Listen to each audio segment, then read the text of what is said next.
Dando continuidade, vamos fazer agora um pequeno debate e, após a apresentação, a doutora Simone Parré vai poder chamá-los para participar com perguntas. Vamos ser, nessa primeira fase, vai ser bastante restrita em tempo, porque a gente quer deixar mais espaço para vocês tirarem suas dúvidas e participarem mais. Esse é um modelo de evento que agrada mais quando vocês podem participar, e tenho certeza que depois das apresentações foram excelentes, a cabecinha de vocês vai precisar trabalhar bastante. Né? Então, doutora Teira, por favor, vamos participar dessa mesa redonda, a doutora Thay, da UHG Brasil, e a doutora Ana Paula, da CarePlus. Doutora Simone também.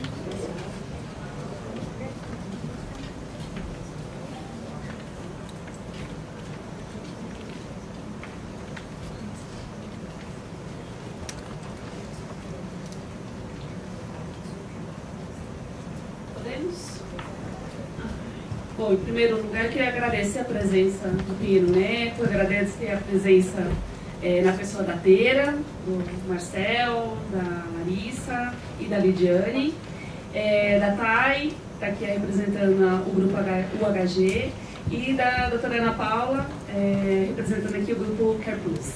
Tá? Obrigada pela presença de vocês, é sempre bom tê-los aqui para discutir temas tão relevantes como esse, né, da LGPD. A gente vai conduzir aqui o nosso debate e, em primeiro lugar, eu gostaria de colocar aqui a questão, tanto para a doutora Thay quanto para a doutora Ana Paula, queria que elas falassem um pouquinho da LGPD e do que foi feito dentro do grupo, né, de cada uma das quais elas representam, internamente. Como foi recebido internamente a LGPD?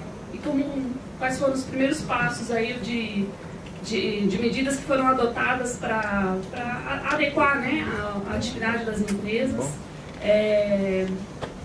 com a legislação vigente. Então, eu queria passar primeiro a palavra à doutora Thay, se ela pudesse contar um pouquinho da sua experiência para a gente. Bom dia a todos, muito obrigada pela oportunidade. Eu congratulo a Abrange por esse evento.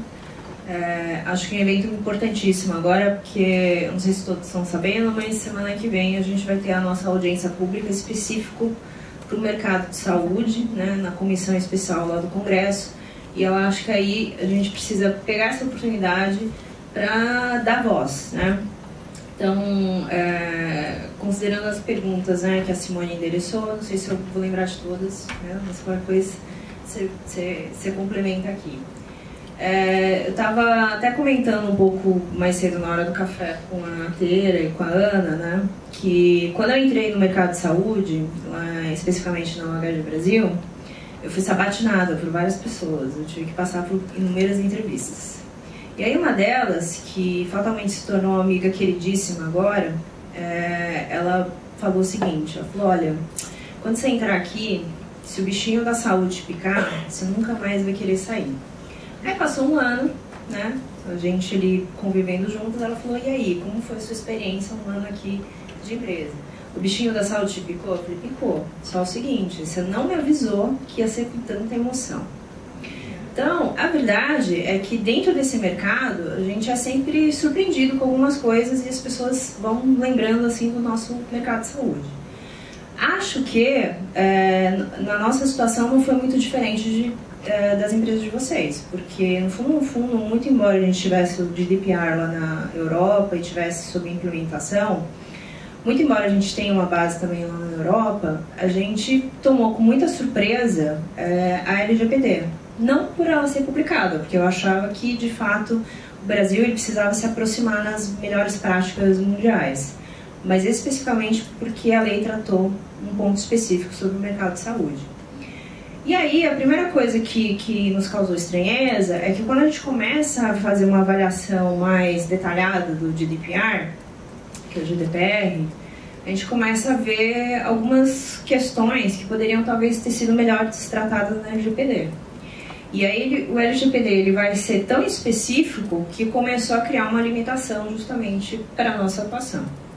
E aí o Marcel não está aqui, mas eu gosto de provocar ele, então depois vocês passam isso, essa provocação, tá certo? Quando a gente vê o artigo 7º da LGPD, e ele fala que a gente pode fazer o tratamento de dados sensíveis, ou seja, os dados de saúde, em procedimentos por profissionais da saúde. E, na verdade, lá não está escrito entidades de saúde, tá, gente? Está escrito entidades sanitárias. E é uma tradução muito porcamente feita da versão portuguesa para cá, porque lá em Portugal ele tem um sentido que aqui no Brasil é um sentido diferente, porque a gente usa a entidade sanitária quando ele está muito ligada a ente público. Então, assim, eu até entendo que numa boa interpretação, né, vamos dizer assim, a tese vencedora pode até se caminhar para esse negócio de entidade de saúde. Mas, né, somos brasileiros, não é isso? Então a gente está acostumado com a nossa legislação. Quanto mais clara ela for, é melhor para a gente. Porque naquele mundo de processos que a gente vive hoje, eu não sei como é que é a situação de vocês, mas eu vou falar que lá na nossa empresa também é complicado. Mas se a gente olhar no Brasil como um todo, número CNJ, a gente tem 110 milhões de processos em 2017. Se eu contar que cada uma dessas ações ela tem 2 partes, eu estou dizendo então que o Brasil inteiro está brigando.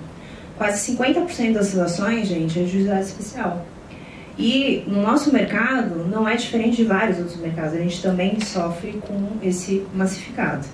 E o ponto que eu estou querendo chegar aqui é que, por que tem essa quantidade de ação? Porque às vezes a norma ela não é clara e simples como ela deveria ser e direta. Então, acho que o primeiro ponto que eu queria trazer aqui para vocês a gente vai ter que se engajar, porque a lei aconteceu, e aí veio a MP, 27 de dezembro. Eu não sei como é que foi a vida de vocês, mas eu estava até na praia, aproveitando meus 3 dias úteis de férias. Tive que parar para catar um laptop e fazer um resumo lá para os Estados Unidos do que era a MP, né? Porque a gente foi pego realmente ali na virada. Foi o presente de Natal, Ano Novo, e aí perdura até hoje. O fato é que, nessa audiência pública da semana passada, acho que foi uma grande vitória para a gente. Então, a gente não conseguiu capturar essas mudanças antes, ou essas introduções legislativas, e acho que agora chegou o nosso momento. A gente conseguiu uma vitória a gente é o único mercado que, por enquanto, a gente conseguiu uma coisa de uma audiência pública voltada para a gente. Penso eu que acho que o primeiro ponto que a gente tem que, de alguma forma, dialogar, e esse é o convite, acho que a gente precisa dialogar com os membros dessa comissão, é que a gente precisa, de fato, ter uma alteração adequada.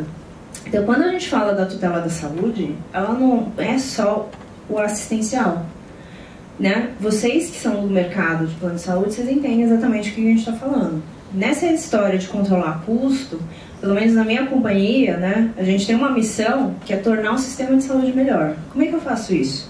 Eu faço uma coisa chamada Care Coordination. Eu cuido do nosso beneficiário. Eu começo a entender e faço uma avaliação 360 através das minhas clínicas, né, que a gente chama de AMIL Espaço Saúde. É onde, na verdade, os médicos de família eles podem estar perto e acompanhando essa vida, né, dos nossos beneficiários. Quando eu tenho essas informações, é óbvio que isso vai reverter para ele na área do plano de saúde. Não tem como. Eu não sou simplesmente seguradora, né? Eu acho que a maioria de vocês aqui não é simplesmente uma seguradora. A gente está aqui para ajudar e justamente fazer com que esse sistema funcione. A gente está aqui para ajudar para que ele possa ter essa intermediação e ele possa ter assistência de saúde ao final. Eu estou aqui para ajudar a estender a mão também para fazer o cuidado certo. Para que ele entenda exatamente quais os exames que eles têm que fazer, se realmente ele precisa fazer aqueles exames, ou, às vezes, necessariamente eu posso passar até para uma clínica. Então, assim, são situações que hoje, né, acho que fazem todo sentido para o nosso mercado. Mas eu vou falar uma coisa para vocês. Os membros dessa comissão não entendem. Para eles não fazem sentido. A gente vai ter que se engajar para passar por um período aí de educação com eles, tá? E o relator dessa comissão chama Orlando Silva, né, muito conhecido nosso aqui, e inclusive foi ele o responsável pela lei, tá bom? Qualquer coisa, mas não brinque com ele agora, o momento agora é de diálogo, é de aproximação. Ele, na verdade, ele é o sujeito que fez 5 emendas de alteração à lei visando retirar, aí vem a segunda parte. Vocês lembram que quando veio o MP, né, a gente tem lá o artigo 11, parágrafo, não sei se é artigo... Isso, parágrafo 4º, que ele fala o seguinte, que eu posso compartilhar desde que seja para comunicação, para devida prestação de saúde suplementar. Então veja como ficou capenga. Lá em cima no artigo 7º, eu estou falando de profissionais para tutela da saúde, tá certo?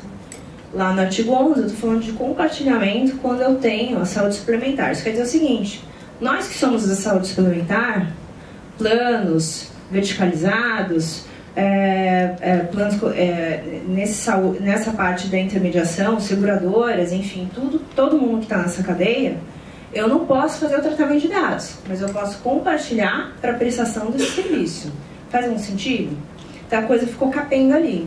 Então a gente precisa mostrar para ele que existe todo um sentido, existe toda essa questão do cuidado certo. E aí vem o segundo ponto aqui.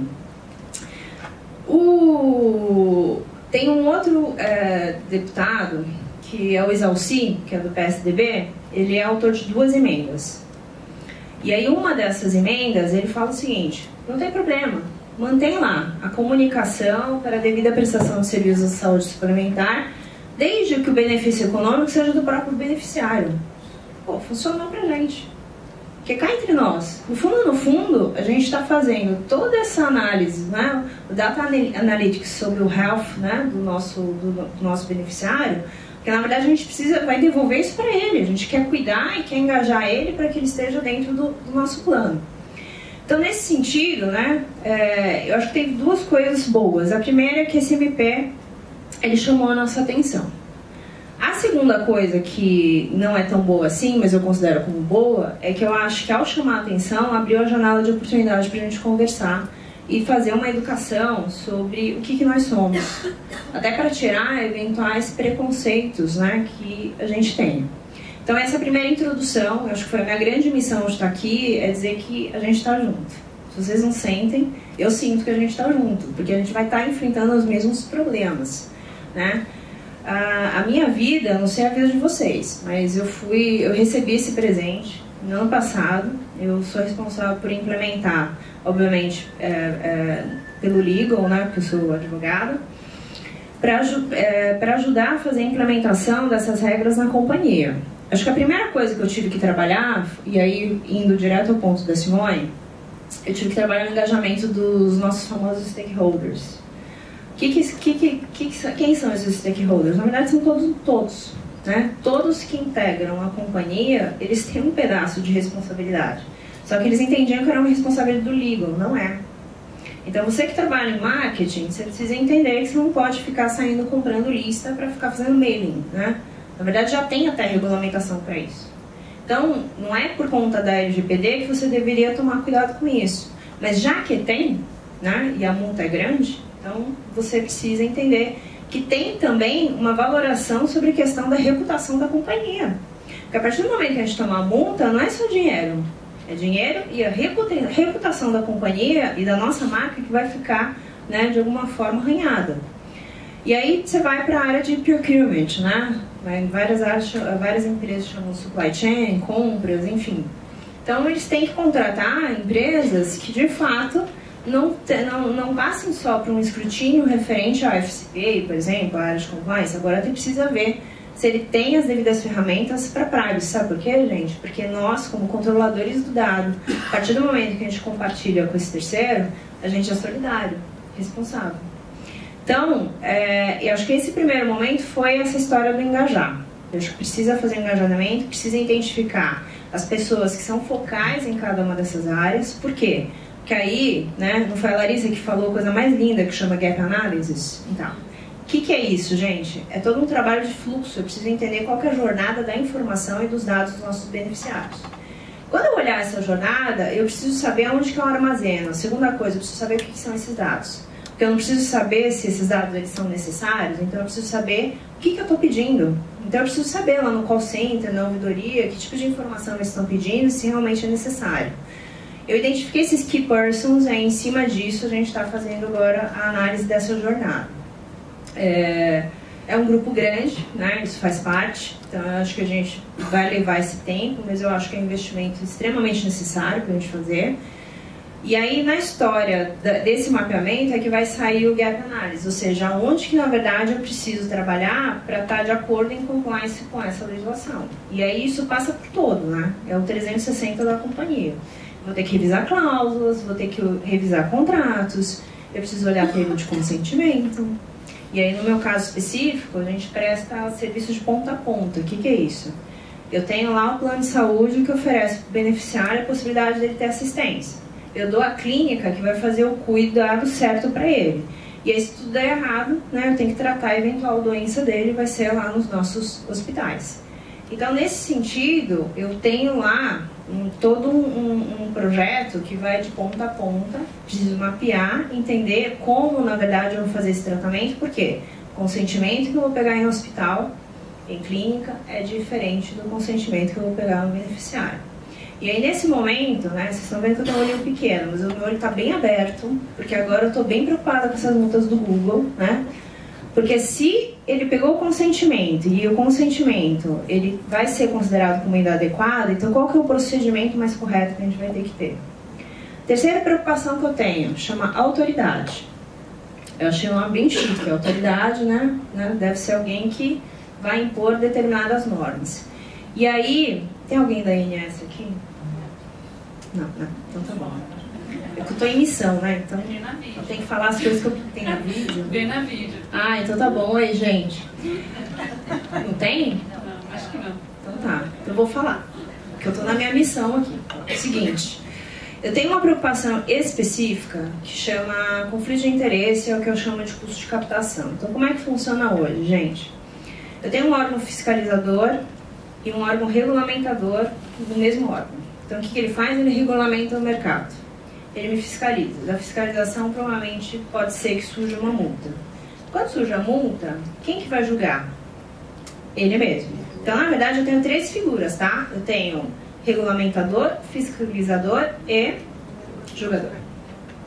Quando ele faz isso, e eu vou dizer pra vocês vão olhar dentro de casa, não sei como é que funciona a área de vocês, mas das 100% das multas, né, que a gente recebe, 90% são julgados procedentes, quer dizer que é contra mim, certo?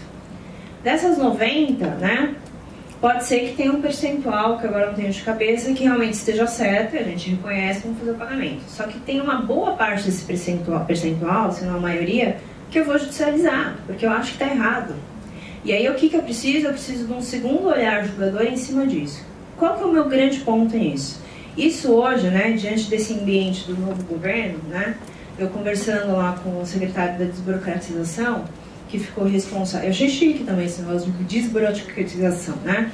Ele, na verdade, ele está responsável em implantar toda a estrutura da autoridade. Isso chama custo de captação, gente. Porque, na verdade, quando você tem as três figuras dentro do mesmo órgão, isso vai gerar um conflito de interesse, né? Pode dizer que não, mas o fato é que acaba acontecendo. A minha preocupação nesse cenário, eu falei dos 110 milhões de processos aqui para vocês, eu falei do massificado, eu falei do percentual desse massificado. O problema que eu tenho é que se a gente tiver esse mesmo modelo de agência, veja bem, não é crítica da agência, eu estou falando do modelo. Se eu tiver esse mesmo modelo para essa autoridade, vocês vão ver massificado 2 e revolução acontecendo.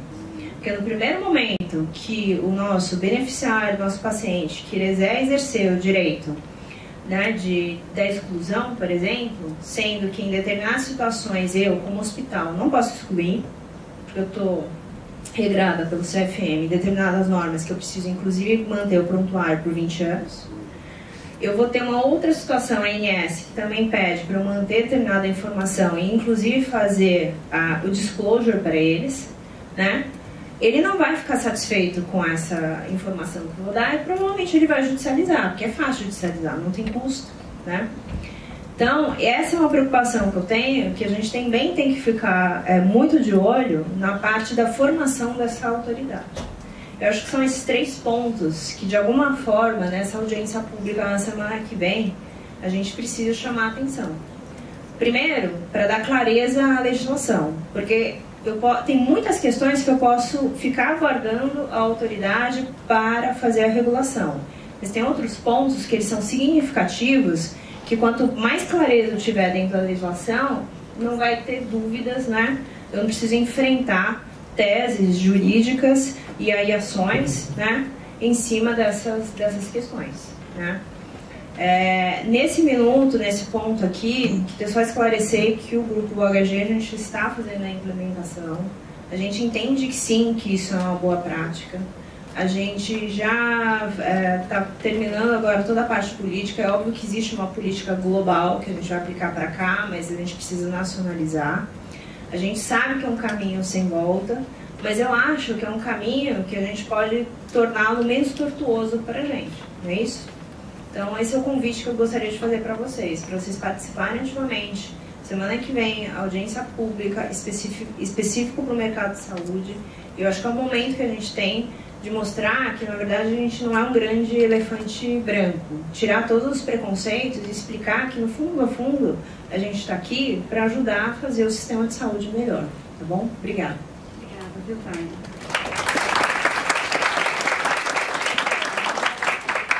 A colocação do que a CarePlus tem se preocupado, quais são as suas aflições, quais são as medidas que foram adotadas internamente.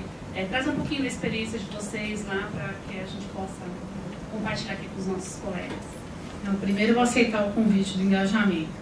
É muito importante. Acho que assim, eu entrei no mercado de saúde em 2017, final de 2017, finalzinho.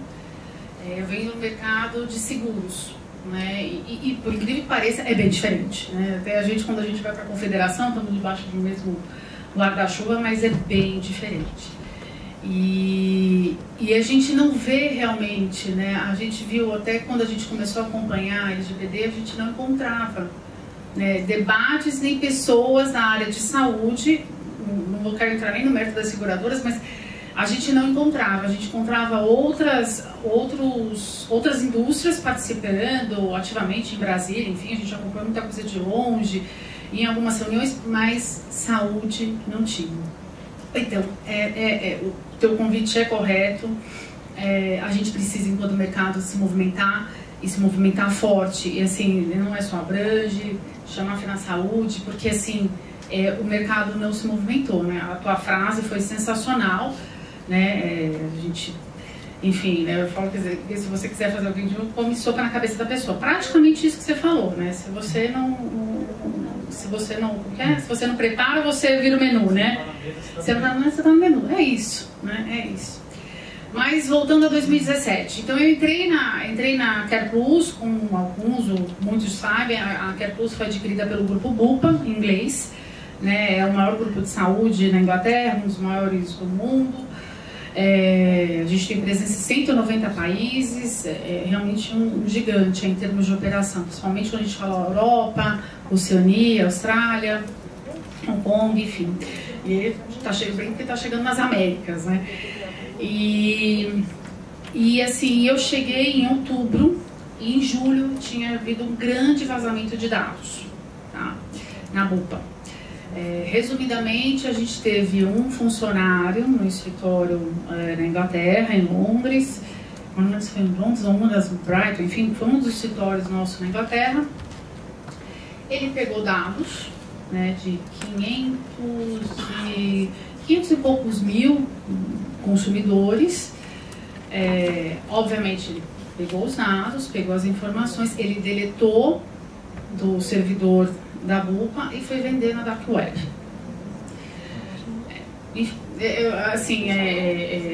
Obviamente ele tinha alguns outros fins para isso, né? Isso a gente não pode realmente abrir os objetivos dele, enfim, tal. A gente, quando pegou justamente porque a gente também monitorava a Dark Web, né? Engraçado que a gente não conseguiu monitorar a saída, né? Mas a Dark Web, na hora da venda, a gente pegou. O indivíduo, inclusive, está preso, enfim. Mas eu entrei nesse ambiente, né? Um ambiente mais, todo mundo muito preocupado, né?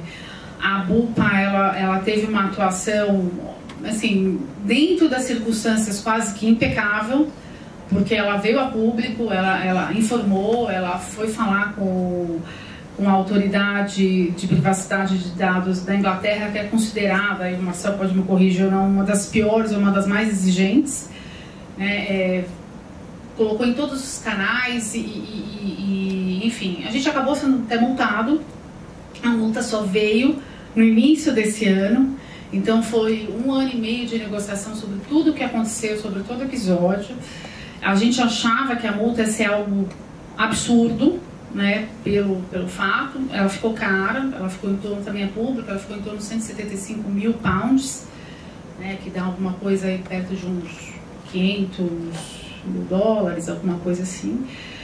E que foi dos males o menor. A gente não teve nenhum beneficiário prejudicado pelo incidente, mas a gente entra nesse ambiente. Então, uma das metas que eu tinha era assim, olha, se atente, porque a gente sabe que já existe movimento no Brasil, você precisa estar atenta ao que está acontecendo. A BUPA, ela tem muita preocupação com governança, ela é um tipo societário diferente, né? Ela é uma limitada por garantia, é até um tipo societário que já não é possível fazer na Inglaterra, mas ela não tem acionistas, ela não tem sócios, ela é governada por membros associativos, né? Então, assim, a gente brinca, né? Nossa, capital aberto é um negócio muito mais cheio de regras. Eu vou falar, gente, isso vocês não têm noção do que é, porque assim, é governança para tudo, né? As meninas sofrem, a Lidiane, a Tera me ajuda um pouco na parte societária, né? Elas sofrem porque assim, tudo é muito regrado, porque precisa ter muita transparência, né? Então, a gente tem um board e esse board se reporta para esses membros associativos, que não são remunerados, diga-se de passagem, os membros associativos não são remunerados. Então, eles literalmente, eles estão ali por amor à saúde, por amor ao negócio, por entender a filosofia da BUPA. Então, assim, tudo tem que ser com política, transparente, todas as decisões são extremamente, exaustivamente escritas. E assim a gente chegou já para implantar 2 políticas grandes, uma voltada para a segurança da informação e outra voltada para a privacidade de dados. E são 2 políticas, né? É sempre importante entender o que é a privacidade e o que é a segurança da informação. São 2 coisas que andam juntas, mas são distintas. Obrigada, assim. E aí, por questão até de governança, por segregation duty, então o que acontece? A política de privacidade fica debaixo da cadeira de legal e de segurança de informação fica debaixo da área de TI, que é justamente para não ter...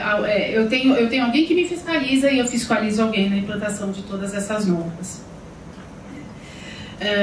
Então, o bom disso, por estar numa empresa europeia, hoje não mais, depende, né? A gente não sabe como está andando o Brexit, né? Mas enfim, a gente já tinha muita coisa implantada do GDPR, né? Então, assim, as nossas políticas, elas estão muito aderentes ao que tinha no LGPD. Então, assim, em termos de implantação de política, a gente até não houve um tanto sofrimento. Mas a BUPA comprou uma empresa brasileira, capital brasileiro, era regida por família, né?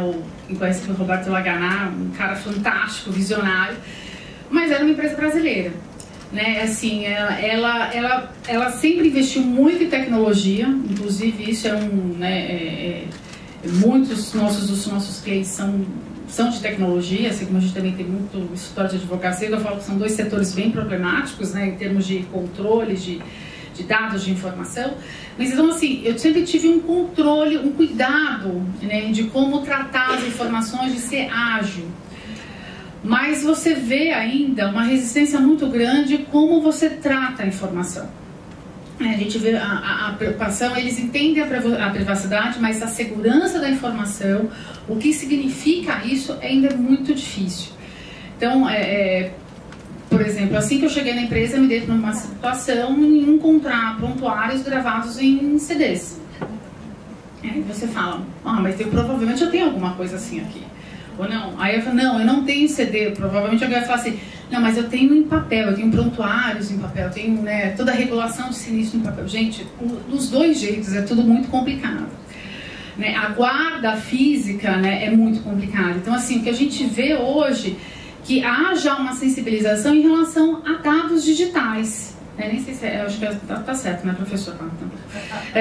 Então, assim, a gente vê essa preocupação com dados digitais, mas quando a gente vê o físico, as pessoas não são tão ligadas, né? Então, assim, Vira e mexe, né? Ontem, inclusive, eu me deparei com uma situação, eu estou atravessando para uma reunião, eu encontro um laptop aberto, encontro um celular aberto, né? Normalmente eu vejo, né? De repente aqui, a gente fica sabendo que tem uma operação, sei lá, um M&A chegando aí na área de saúde, na área de seguros, porque o celular está chegando aqui, chegou um e-mail, um WhatsApp, e está aqui. Então, assim, tudo isso é segurança da informação, né? O quanto a gente está prestando atenção nisso. Em termos de implantação, então a gente já começou com eu falo que até começou com um certo atraso, porque a gente já estava se movimentando desde o ano passado. A gente entendeu que a gente, por mais que a gente tivesse um bom know-how, e a gente, né, por toda essa experiência que vem de fora, mas a gente precisava de auxílio externo, principalmente quando você trata da base legal e da finalidade, né? Então, assim, a gente decidiu ter um auxílio de um escritório de advocacia conosco, mas a gente entendeu que a gente não tinha condições de fazer um mapeamento de dados sozinho. A empresa é grande, mas ela não é enorme. Então, a gente contratou uma consultoria para ajudar a gente a fazer todo o mapeamento de dados. Então, assim, a gente está começando agora. A gente conseguiu colocar todo mundo, como foi a Larissa falou na reunião de kickoff, botando todo mundo junto. O que a gente tem identificado já, e já começamos a identificar, são os proprietários da informação, né? Então, por exemplo, você não é só descobrir como esse dado trafega, você precisa descobrir quem é o dono desse dado. Então, quem naquela empresa é o dono? Se é a ouvidoria, se é o jurídico, se é a área de vendas, quem que é o dono? E aí você descobrindo quem é o dono, você tem tudo traçado, você dá a informação ali, você descobre a finalidade. Eu falo isso porque, por exemplo, não adianta a gente negar a nossa operação. Então as pessoas pedem, mas eu posso ter acesso àquela informação? Então, por exemplo, uma das coisas que a gente já está implantando é o pedidos para acesso da informação. Então, assim, eu vou acessar a tua informação, ok. Então, quem vem? Qual é o fluxo desse pedido? Então, assim, outra coisa, é um formulário que também vai estar já está pronto, inclusive, onde tem o sign-off das áreas, principalmente de segurança de informação e do legal, autorizando ou não esse acesso. Então, começam a ter detalhes, né? E aí eu até a gente estava falando um pouquinho no café, que assim, obviamente a gente tem que ter muito cuidado com o nosso beneficiário, a gente tem que ter muito cuidado com o consentimento que a gente vai obter, mas nós temos uma finalidade, né, que é a saúde. A gente tem ali, o nosso dever é o cuidado com a saúde, é o cuidado, é o bem-estar, é a vida daquele beneficiário. Então, bem ou mal, eu tenho uma finalidade muito legítima. Se eu errar, eu posso estar errando até de boa fé. E aí, assim, eu consigo aí ter um atenuante. Mas os nossos processos internos, eu não encontrei ninguém assim que eu falo assim, nossa, um exemplo. Eu não encontrei. Até assim, olha, eu tenho pesquisado, eu tenho conversado com muita gente, inclusive de outras indústrias, não tem. Então, assim, como a gente trabalha a informação do nosso beneficiário, isso assim, eu falo que é essencial. E aí eu também vou dar um outro relato.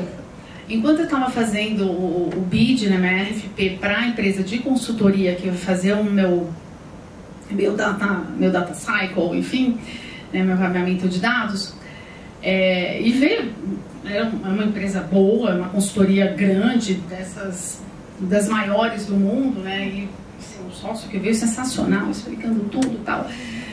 Obviamente a gente se deparou com uma questão das pessoas não entenderem muito o mercado de saúde, mas a gente foi, e aí uma hora eu virei e falei assim, show, me explica como você está trabalhando as informações dos seus empregados. Aí ele falou assim, como assim?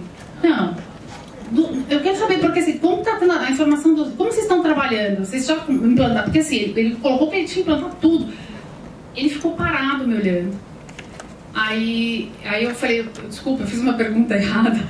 Não, mas o que você quer dizer? Eu falei, não, eu quero saber, você, como a tua informação está sendo trabalhada no RH, você assinou algum consentimento, né? Você assinou alguma informação? O que você assinou? Porque assim, e eu falei sincero, tá? Não foi, eu não queria fazer a pegadinha, porque eu estava naquela época pressionada pelo meu RH se eu já tinha que fazer alguma coisa ou não, né? E assim, ele, não, tá, eu vou ver, vou checar.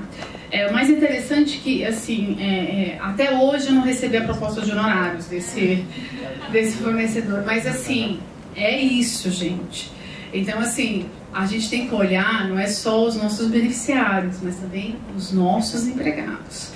Nós somos grandes players do mercado e, assim, e se a gente bobear com as informações dos nossos, a gente também está em problema. Então, assim, como ela bem disse, o olho pode ser pequeno, mas a gente tem que estar com o olhar em tudo, né? Então, não sei quantas pessoas aqui dessa plateia são advogados. Eu espero que tenham bastante, mas eu espero que tenham muitas pessoas que não sejam advogados, porque, assim, este é um olhar que toda empresa tem que ter, não é só o advogado da empresa. Obrigada, Ana Paula, pelas tuas palavras. Aproveitando até o insight aqui, a gente tinha combinado, eu com a doutora Teira, de fazer algumas perguntas entre nós, mas hoje eu vou ter a oportunidade de devolver uma pergunta que você me fez numa outra oportunidade, né, que a gente está repetindo esse evento. E emendando com o que a Ana Paula acabou de fazer, de colocar, na visão do Pinheiro Neto e na visão dos clientes do Pinheiro Neto, né, o que é essa adequada prestação de saúde que está inserido no texto legal e que a gente tem essa dificuldade de traduzir? Porque eu, a princípio, eu confesso que do nosso último encontro para cá, eu fiquei refletindo sobre esse tema e eu cheguei a até pensar que seria a nossa atividade regulada, né? E que só seria a nossa atividade regulada. E em torno da nossa atividade regulada tem outras atividades que estão, né, em volta que refletem na nossa, né, direta ou indiretamente. Será que eu estou devagando? Será que eu estou errada? Será que eu estou certa? Será que eu estou no caminho certo? A doutora poderia explicar para a gente um pouquinho qual é a compreensão dessa frase, né, dessa terminologia de prestação adequada da assistência à saúde diante dessa lei LGPD? Se pudesse fazer essa gentileza. Vou tentar responder. Só fazer 2 comentários antes de responder especificamente a sua pergunta. A questão do engajamento, que eu acho que tanto a Thay quanto a Ana Paula colocaram aqui, que eu acho que no escritório a gente tem batido muito também essa necessidade do engajamento, porque depois que a lei estiver editada e em vigor vai ser muito difícil. Editada ela já está, mas em vigor vai ser muito difícil. Então acho que essas oportunidades são excelentes, elas precisam ser aproveitadas. Queria validar esse ponto. E a questão dos flagrantes também, que eu gostei do que você colocou, Ana Paula, porque no escritório, entrando na minha experiência, eu no escritório atuo tanto como advogada, mas eu também contrato plano de saúde para o nosso escritório. Eu sou responsável pela comissão que contrata. E eu já tive situações em que eu flagrei também questões que eu falei, mas mais recentemente, né, tentando fazer contratações, em que eu pergunto, e como vocês estão tratando a questão de proteção de dados? E invariavelmente as pessoas gaguejam, elas não estão preparadas. Então, quando eu tento olhar para essa questão da interpretação da adequada prestação de assistência à saúde, eu vejo com bastante preocupação, porque eu acho que as pessoas estão interpretando essa terminologia ou essa expressão da forma como melhor lhes convém. E essa interpretação é muito perigosa. E como advogada, normalmente o que a gente costuma fazer quando a gente não tem uma resposta legal, porque realmente não tem um conceito legal, a gente viu isso, a gente tem que se valer das experiências. A experiência internacional de direito comparado, que com certeza é um parâmetro, obviamente que não necessariamente esse parâmetro vai ser aplicado aqui exatamente da mesma forma, que eu acho que é um pouco a vivência, a experiência que tanto o grupo OHG quanto o BUPA estão tentando trazer aqui para o Brasil, que elas são empresas, né, multinacionais, mas que estão aqui nacionalizando o que a lei quer dizer. Então a gente recorre a essas fontes estrangeiras, recorre a precedentes jurisprudenciais, recorre a interpretações que o judiciário deu em situações similares. Então, o que é adequada, né? Porque eu acho que o termo mais crítico, além da questão da saúde suplementar, que você destacou, tá? É a questão da interpretação da adequada. E aí, como advogada, quando a gente não tem conceito, o que a gente costuma fazer é recorrer a princípios. E eu acho que aqui o Marcel teve a oportunidade de colocar com bastante clareza a questão da interpretação, da aplicação dos princípios. Então, necessidade, finalidade, transparência, não discriminação e outros, são 10 princípios pelo menos. Eu acho que todos esses princípios com certeza auxiliarão na interpretação do que é adequada. Hoje, só para fazer um gancho, tentar trazer e contextualizar isso, no escritório a gente recebe muita consulta de startup, de health techs, que vêm para o escritório e falam, eu sou um plano de saúde, eu opero um plano de saúde, eu sou operadora, e a ANS também não tem uma cartilha, uma resposta exata para isso. Então a gente recorre à lei, a própria lei de plano de saúde, 9656, e aplica cada um daqueles conceitos que está previsto na própria lei, na definição, para dizer, bom, você, startup, faz isso, não faz? Como que a gente define se você é ou não operadora ou pratica um produto com ou sem registro da agência, né? Então, eu acho que aqui vai ser a mesma metodologia, quer dizer, num primeiro momento, recorrer muitas vezes até de como a lei foi editada, o porquê que foi adotada aquela nomenclatura, quais foram os bastidores da lei, o que gerou aquela inclusão na lei, fontes internacionais e conceitos legais mesmos. Aí a gente já cai um pouco no que realmente a lei prevê, né? Seja a Constituição, seja a motivação da própria lei de LGPD, princípios. É dessa maneira que eu construiria a resposta ao que significa adequada prestação de serviço. Mas eu acho que na cadeia de saúde suplementar a gente tem o desafio, e só pegando um gancho, finalizando aqui minha resposta sobre o que foi dito pela Thay e Ana Paula, acho que os modelos de operadoras também são muito diferentes. Então a gente tem uma estrutura verticalizada, no caso do Grupo HG, que não é o caso da BUPA, da CarePlus, e quando a gente olha para esses modelos diferentes de operadoras, a gente percebe que a adequação da LGPD acontece de forma diferente. Porque a gente tem, eu estava outro dia num evento da GV, estava lá o CEO falando da Pivida, falando dos desafios da abertura de capital, né, do IPO que eles vivenciaram recentemente, e estava lá também o CEO da Redditor. Os dois falando estruturas completamente diferenciadas, e eles mostrando, dentro da questão aí dos desafios que tem a saúde suplementar, mostrando como a estrutura deles interna é diferente, e cada um deles tem os seus desafios. Então, acho que existe um trabalho aí por parte de cada um de vocês, dentro das operadoras de cada uma de vocês, que talvez não tenha aí um modelo, não tenha uma sede lá fora, uma matriz no exterior, mas aqui internamente tem um desafio de mapear, de entender o fluxo de informações, aonde ele acontece. No escritório, quando vem, a gente tem lá o que a gente conhece de reajuste anual, né? Vem lá a nossa operadora e vem muitas vezes a consultoria também, e eles trazem todos os dados, os relatórios gerenciais. Aliás, eu recebo mensalmente. E eu falo, nossa, cadê a proteção de dados? Né? E muitas vezes em reuniões eles falam, bom, a gente tem lá os maiores usuários. Eu falo assim, não quero saber quem é, pelo amor de Deus.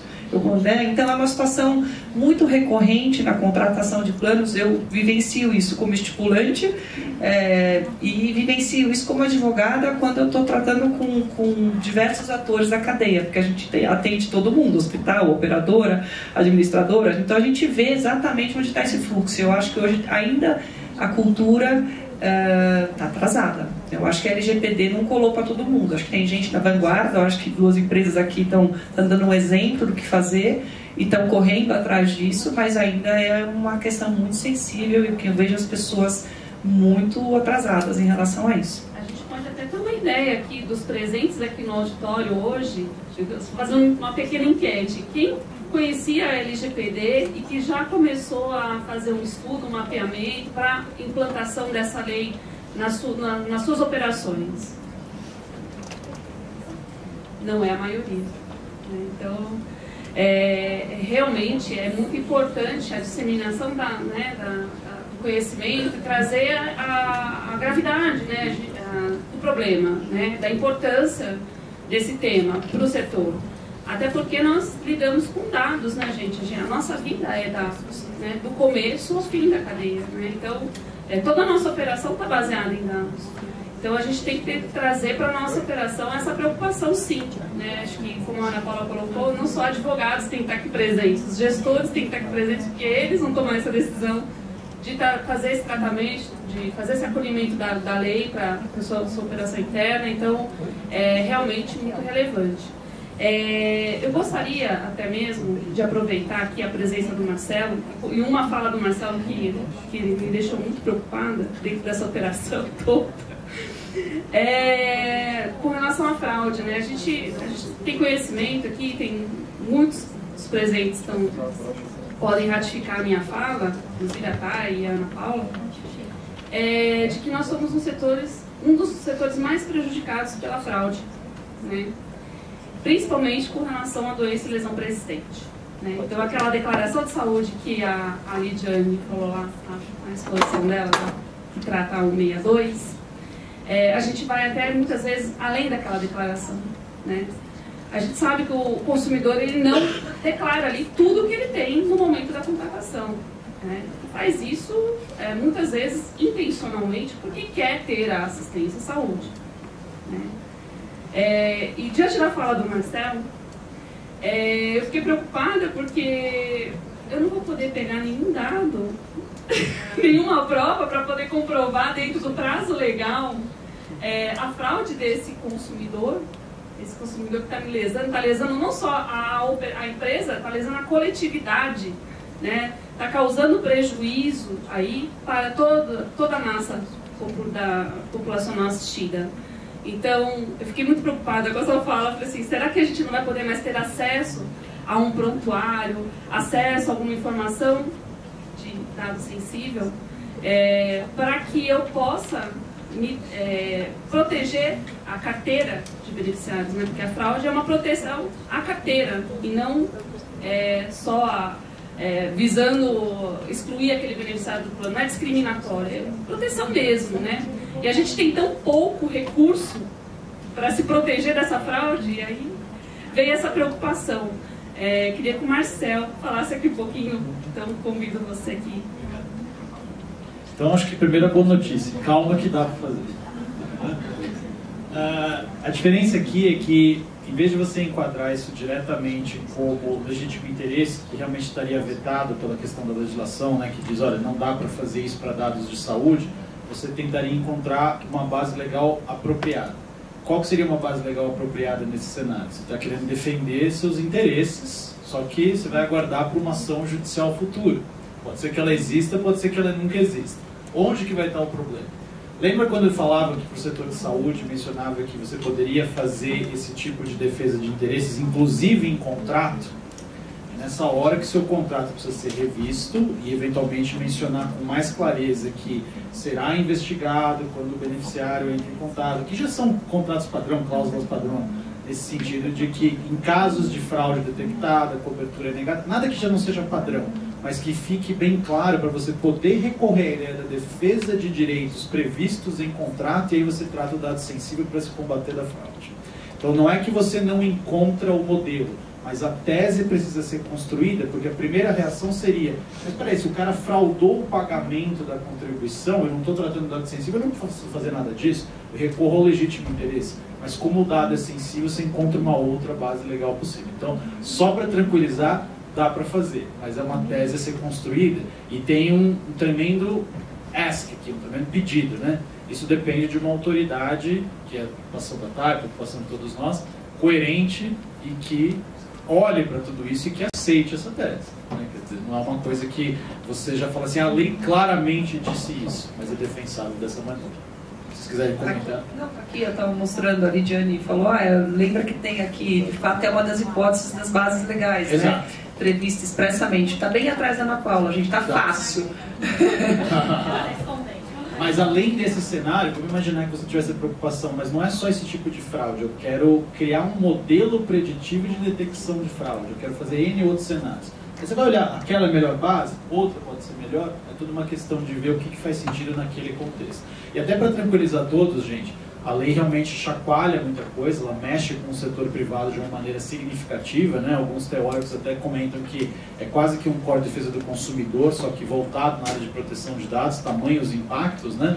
Mas não é que negócios vão ser inviabilizados, tirando a questão do artigo 11, parágrafo 4, que é uma questão paralela que está sendo engajada. Mas sem ser esse ponto, é muito mais uma ideia de sistematização de como os dados vão ser tratados e tudo documentado e transparente do que inviabilização de negócio. Se a gente fizer um raciocínio intelectual, uma reflexão bem honesta, não é só no setor de saúde, todo o setor privado até hoje no Brasil em relação a dados é uma bagunça, né? Todo mundo faz o que quer, acha que faz, se alguém reclama é que vai fiscalizar. A ideia da lei foi tentar trazer um pouco de estrutura. Exagerou em alguns pontos, né? Mas a realidade é que essa que é, vamos dizer assim, a matriz da legislação.